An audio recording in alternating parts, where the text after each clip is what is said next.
Hi friends, water bottle తెచ్చుకుంటాం కదా, దాని మీద కప్పు చాలా బాగా యూజ్ అవుతుంది. దీనికి చక్కగా మధ్యలో రంధ్రం పెట్టుకొని ఒత్తేసుకోవచ్చు.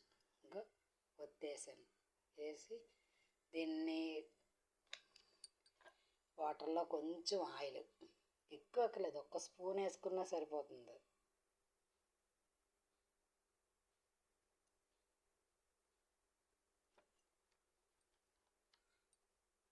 ఇది పెట్టేసి ఫ్రెండ్స్, ఈ కప్పుకి కరెక్ట్గా సెట్ అయినట్టుగా ఉన్నట్టయితే చాలా నీట్గా అంతా చక్కగా ఈవినింగ్ వరకు అలా వెలుగుతూనే ఉంటుంది. అడుగున ఒక పువ్వు వేసుకొని చిన్నది ఒక అందంగా లైట్ వెలిగినట్టు వెలుగుతుంది కదా అనేసి ఇది పెట్టుకుంటాము. కొద్దిగా కుంకుమ వేసుకున్నాం అనుకోండి, కలర్ఫుల్గా ఉంటుంది. వాటర్ నైట్ టైము చాలా నీట్గా వస్తుంది. ఇది చూడండి ఫ్రెండ్స్, చూడు పువ్వు ఇది అన్నీ కలిపి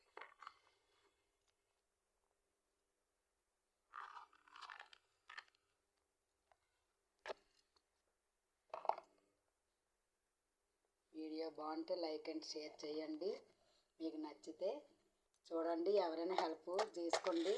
నాకైతే ఎవరు లేరు ఇక్కడ హెల్ప్ చేయడానికి, నేనే చేసుకున్నాను. చాలా నీట్గా వచ్చింది. చూడండి ఫ్రెండ్స్, వాటర్తోనే చక్కగా చాలా నీట్గా వాటర్ కప్పు కూడా పాడవకుండా చాలా నీట్గా వెళ్ళి మన పెద్ద వాటర్ బాటిల్ ఉన్నాయి కదండి, ఆ 20 లీటర్ బాటిల్ కప్పు ఇది చూడండి ఒకసారి, చాలా నీట్గా చక్కగా వచ్చింది. అలాగా ఈవినింగ్ 5 వరకు కాలుతుంది, మార్నింగ్ వెలిగించుకున్న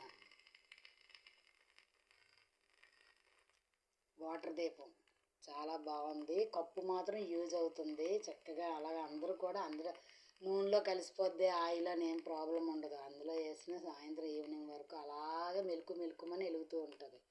చాలా బాగుంది. అందరూ లైక్ అండ్ షేర్ చేసుకోండి. Thank you.